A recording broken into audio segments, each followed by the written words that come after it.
അബൂട്ടാക്കെ ക്ഷണിക്കുന്നു. വനിതാ ലീഗിന്റെ ജില്ലാ വൈസ് പ്രസിഡന്റ് MM ജമീല അവർ ക്ഷണിക്കുന്നു. സ്വീകരണത്തിന് നന്ദി അർപ്പിച്ചുകൊണ്ട് നമ്മുടെ സാരഥി PV അൻവർ സാഹിബ് നമ്മോട് സംസാരിക്കും. ബഹുമാന്യരായ UDFിന്റെ നേതാക്കളെ, സ്നേഹം നിറഞ്ഞ എൻ്റെ നാട്ടുകാർ, വോട്ട് മാത്രം അഭ്യർത്ഥിക്കുകയാണ്. പ്രസംഗത്തിന് സമയവുമില്ല, ഒരു സാഹചര്യവും വളരെ പരിമിതമാണ്. ഇവിടെ ഒരുപാട് കാര്യങ്ങൾ ഇല്ലായ്മയെക്കുറിച്ചും ഈ നാടിൽ ഉണ്ടാകേണ്ടിയിരുന്ന കാര്യങ്ങളെക്കുറിച്ചൊക്കെ ഇവിടെ നേതാക്കന്മാർ, ഉത്തരവാദിത്തപ്പെട്ട ഇവിടുത്തെ മുനിസിപ്പൽ ലീഡേഴ്സ്, മെമ്പർമാർ ഒക്കെ ഇവിടെ സംസാരിക്കുന്നു. ഒറ്റക്കാരി എന്നെ ശ്രദ്ധിക്കുന്ന എൻ്റെ നാട്ടുകാരോട് എനിക്ക് പറയുന്നത്, വലിയ വാഗ്ദാനങ്ങളൊന്നും ഈ ഒരു ഘട്ടത്തിൽ 10,000 കോടി 5,000 കോടി ഒന്നും പറയാൻ ശേഷിയില്ല. നടക്കുന്ന ചില കാര്യങ്ങൾ ആശുപത്രിയുമായി ബന്ധപ്പെട്ട്, താലൂക്ക് ആശുപത്രി നമുക്കറിയാം, പ്രസവ സൗകര്യമില്ലാത്ത കേരളത്തിലെ സർക്കാർ താലൂക്ക് ആശുപത്രിയാണ് ഫറൂഖ്.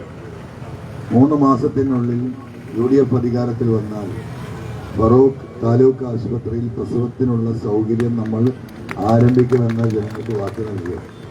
അതോടൊപ്പം തന്നെ നമുക്കറിയാം, ഒരുപാട് ഡയാലിസിസ് രോഗികളെ നാടിൻ്റെ പല ഭാഗത്തും എൻ്റെ ഈ നടത്തത്തിൽ തന്നെ ഞാൻ കാണുകയുണ്ട്. ജനുവരിയിൽ തന്നെ ഇങ്ങനെ ഒരുപാട് ആളുകൾ ബന്ധപ്പെട്ടപ്പോൾ ഇതിൻ്റെ ഒരു അവസ്ഥ ഇവിടെ പരിശോധിക്കുമ്പോൾ 1000 ചില്ലാനം ഡയാലിസിസ് പേഷ്യൻസ് നമ്മുടെ ഈ 3 ലക്ഷത്തി ചില്ലാനം വരുന്ന ആളുകൾക്കിടയിലുണ്ട്.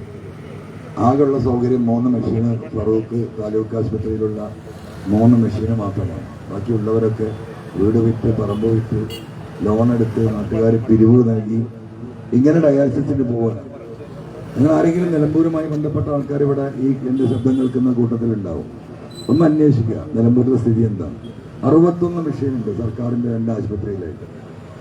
അത് മുഴുവനും 20 മെഷീൻ MLA ഫണ്ടിൽ നിന്ന് വ്യക്തിപരമായി ഞാൻ നൽകിയതാണ്. മറ്റുള്ളതൊക്കെ ഈ നാട്ടിലെ നല്ലവരായ മനുഷ്യർ, വ്യാപാരികളും വ്യവസായികളും കച്ചവടക്കാരും അല്ലാത്തവരും പാവപ്പെട്ടവരും ഒക്കെ തന്ന് സഹായിച്ചിട്ടുണ്ടാക്കിയ മെഷീനുകളാണ്. ഒരു കാര്യം നിങ്ങൾക്ക് ഉറപ്പ് നൽകാം, ഈ രോഗികളെ സംരക്ഷിക്കേണ്ട ബാധ്യത നമുക്കുണ്ട്. അവരെ ഇങ്ങനെ ഈ ഒരു അവസ്ഥയിൽ കൈവിട്ടു പോകേണ്ടവരല്ല. ഒരു 6 മാസത്തിനുള്ളിൽ ഗവൺമെന്റ് മെയ് അവസാനം വന്നാൽ ജൂൺ തൊട്ട് 6 മാസം ഡിസംബറോട് കൂടി ഏറ്റവും ചുരുങ്ങിയത് ഒരു 10 മെഷീനെങ്കിലും ഈ താലൂക്ക് ആശുപത്രിയിൽ നമുക്ക് ഡയാലിസിസിന് വേണ്ടിയിട്ട് ജനങ്ങൾക്ക് അതിനുള്ള സൗകര്യമൊരുക്കും. മറ്റു വിശദീകരണത്തിലേക്കൊന്നും ഞാൻ പോകുന്നില്ല. കുടിവെള്ളം പ്രശ്നമുള്ള ഒരുപാട് സ്ഥലങ്ങളുണ്ട്. നിങ്ങൾ തൊട്ടടുത്താണ് പെരുമുഖത്തെ വാട്ടർ ടാങ്ക് കെട്ടിവെച്ചത്, നിങ്ങൾ കണ്ടിട്ടുണ്ടാകും. എത്ര കോടി ഉറപ്പിക്കുകയാണ്. 25 ലക്ഷം ലിറ്റർ വെള്ളം കപ്പാസിറ്റിയുള്ള ഒരു ടാങ്ക് 10-15 വർഷമായി ഉണ്ടാക്കിയിട്ട് അതിൻ്റെ പൈപ്പും ആ മൂലക്കലിട്ട് അവിടെ ചാലിയാർ പുഴയിൽ നിന്ന് വെള്ളടിക്കാനാണ്. ഇത്രങ്ങാനും വെള്ളം നിലമ്പൂരിൽ ഇത് ഒഴുകി വരുന്നത്, നീലഗിരിയിൽ നിന്ന്. അത് ഒഴുകി കണ്ണീര് പോലത്തെ ഈ കുടിവെള്ളം പോയിട്ട് ബേപ്പൂരിൽ വന്ന് അറബിക്കടലിൽ ചേർന്ന ഉപ്പുവെള്ളമാകുന്നത് ഇവിടുത്തെ മനുഷ്യര് നെടുവീർപ്പോടെ കൂടി കാണുന്നു. പല സ്ഥലത്തും കുടിവെള്ളം കൊടുക്കാൻ കഴിയാത്തത് വെള്ളമില്ലാത്തതിന്റെ പേരില്ല. ഇവിടെ ഇഷ്ടംപോലെ വെള്ളമുണ്ട്, പക്ഷേ ടാങ്കും കെട്ടിവെച്ചിട്ടുണ്ട്. ഈ പറയപ്പെടുന്ന ആളുകൾക്കും റീൽസ് മന്ത്രിമാരൊന്നും ഇവരുടെ കണ്ണിലൊന്നും ഇതുവരെ ഇത് പെട്ടിട്ടില്ല. എനിക്കറിയില്ല എന്താ കാര്യമെന്ന്. അപ്പൊ ഞാൻ വിശദീകരിക്കുന്നില്ല, കുറ്റം പറയാനല്ല, പരിഹാരങ്ങളാണ് നമ്മൾ പറയുന്നത്. ആ പരിഹാരങ്ങൾ നമ്മുടെ ഭാഗത്തുനിന്നുണ്ടാകും. അതിന് നിങ്ങൾ പ്രത്യേകം ശ്രദ്ധിക്കേണ്ട ഒരു കാര്യം, വോട്ട് ചെയ്യുമ്പോൾ ചിഹ്നം നിങ്ങൾക്കറിയാം, സിലറ്റ് ഗ്യാസ് കുറ്റിയാണ്. ജനങ്ങളെ പല രീതിയിലും റീൽസ് ഇട്ടും ഫോട്ടോ എടുത്തും കളറടിച്ചും പാലത്തിന് കാല് നാട്ടിയും അതിന്റെ അപ്പുറത്ത് ബങ്ക് വെച്ചൊക്കെ പറ്റിക്കണങ്ങൾ കാണുന്നുണ്ട്. പള്ളി വരെ കൊള്ളടിക്ക പോയി.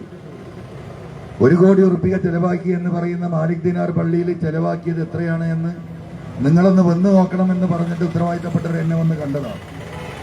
25 ലക്ഷം അല്ലെങ്കിൽ 30 ലക്ഷത്തിലധികം ഒരു പൈസ അവിടെ ചെലവാക്കിയിട്ടില്ല. പള്ളിക്ക് സർക്കാർ കൊടുത്ത പണം പോലും കൊള്ളയടിച്ചു എന്ന് വിശ്വാസികളാ പറയുന്നത്. അപ്പൊ നിങ്ങൾ ആലോചിച്ചോടി, ബാക്കിയിലേക്ക് ഞാൻ കിടക്കുന്നുണ്ട്. അതൊന്നും ഏതായാലും ഉണ്ടാവില്ല. നിങ്ങളോടൊപ്പം നിങ്ങളെ സഹായിക്കാനുണ്ടാവും. അപ്പൊ ഈ പറ്റിപ്പ് ഇപ്പൊ വോട്ടിങ്ങിൽ നടത്തുകയാണ്. 4 അപരന്മാരാണ് അൻവറിന്. എന്തൊരു രാഷ്ട്രീയ വഞ്ചനയാണ് നിങ്ങളൊന്നാലേക്ക്. ജനങ്ങൾ PV അൻവറിന് ചെയ്യുന്ന വോട്ട് ഈ പറയുന്ന ഭരണം മാറണമെന്ന് ഉദ്ദേശിച്ചുകൊണ്ട് അവർ ആത്മവിശ്വാസത്തോടെ, പ്രാർത്ഥനയോടെ, സാധാരണക്കാരും പാവപ്പെട്ടവരും വലിയ പ്രതീക്ഷയോട് കൂടിയിട്ടാണ് എനിക്ക് വോട്ട് ചെയ്യുന്നത്. എനിക്കറിയാം അവർക്ക് പ്രതീക്ഷ ഉണ്ട്, അവരുടെ കണ്ണിൽ ഞാനത് കാണുന്നുണ്ട്. അതുകൊണ്ട് തന്നെ ജയിച്ചു കഴിഞ്ഞാൽ എന്റെ ഉത്തരവാദിത്തം എന്ന് പറഞ്ഞാൽ ചില്ലറല്ല, ഭാരിച്ച ഉത്തരവാദിത്തമാണ് എന്ന് മനസ്സിലാക്കിയിട്ട് തന്നെയാണ് നിങ്ങളോട് സംസാരിക്കുന്നത്. അപ്പൊ ആ മനുഷ്യരുടെ നല്ല മനസ്സിന് ചെയ്യുന്ന വോട്ടിനെ വളഞ്ഞ രീതിയിൽ തട്ടിയെടുക്കാനുള്ള ശ്രമം. അതുകൊണ്ട് ഗ്യാസ് സിലിണ്ടർ എന്ന ചിഹ്നം അത് നിങ്ങൾ വളരെ കൃത്യമായി നിങ്ങളുടെ വീട്ടുകാരോട് ഉൾപ്പെടെ അത് പറഞ്ഞ് അവരെ പഠിപ്പിക്കണം. നിങ്ങൾ ഓരോരുത്തരും അതിന് പരിശ്രമിക്കണം. അതിന്റെ ഈ നാടിന്റെ ഗുണത്തിനായി അത് മാറും. ഈ പറഞ്ഞ അറ്റ്ലീസ്റ്റ് ആരോഗ്യവും വിദ്യാഭ്യാസവും കുടിവെള്ളവും ഈ നമ്മുടെ ചാലിയത്തടക്കമുള്ള ചാലിയത്ത് വിഷയം എന്ന് പറയുന്നത് ചാലിയത്തര ആരെങ്കിലും ഉണ്ടോ? ഫോറസ്റ്റിൽ നിന്ന് ഭൂമി വിട്ട് കിട്ടാത്തത് കൊണ്ടാണ് അവിടെ വികസനം നടത്താൻ കഴിയാത്തതെന്നാണ് ഈ മന്ത്രിയും മന്ത്രിന്റെ കൂട്ടരും നാട്ടിൽ കൂടെ പറഞ്ഞു നടക്കുന്നത്. പ്രശ്നങ്ങളുണ്ട്, ശരിയാണ്. പക്ഷെ ഒരു കാര്യം നിങ്ങൾ മനസ്സിലാക്കണം, 1000 ഏക്കർ ഭൂമി വിട്ട് കിട്ടി ഇവിടെ. ഇപ്പോ 6 മാസം മുമ്പ് വയനാടിൽ തുരങ്കപാത നിർമ്മിക്കാൻ അത് ഈ മന്ത്രിയും മൂപ്പര് മോശാക്കി മുഖ്യമന്ത്രി തന്നെയാണ് പോയത് ഡൽഹിക്ക്. ഇതേ മന്ത്രിസഭ തന്നെയാണ് അതിന് പെർമിഷൻ തരേണ്ടത്. 1000 ഏക്കർ ഭൂമി അവിടെ തുരങ്കപാത ഉണ്ടാക്കാൻ NOC വാങ്ങിയെടുക്കാൻ ശേഷിയുള്ളവർ ഈ നാട്ടിലെ പാവപ്പെട്ട മത്സ്യത്തൊഴിലാളികൾക്ക് ചെറിയൊരു വികസനം നടത്താൻ ഒരു 10 ഏക്കർ സ്ഥലം അത് കിട്ടൂല. ഇതന്നെ മാറ്റം. ഇതാണ് ഇവരുടെ കമ്മ്യൂണിസം, വെറും മുതലാളിത്തം.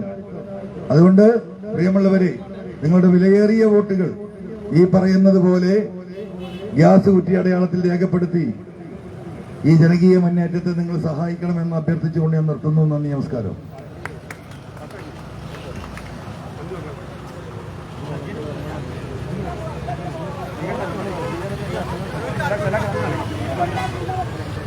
പ്രിയമുള്ളവരെ, നമ്മുടെ ഈ പരിപാടിക്ക് ഇവിടെ എത്തിച്ചേർന്നിട്ടുള്ള ബഹുമാനനായ നമ്മുടെ സ്ഥാനാർത്ഥി TV അൻവർ സാഹിബിനും അതുപോലെ നമ്മുടെ ഈ പരിപാടിക്ക് ഇവിടെ സംസാരിച്ചിട്ടുള്ള മുഴുവൻ നേതാക്കന്മാർക്കും ഒറ്റവാക്കിൽ നന്ദി അറിയിച്ചുകൊണ്ട്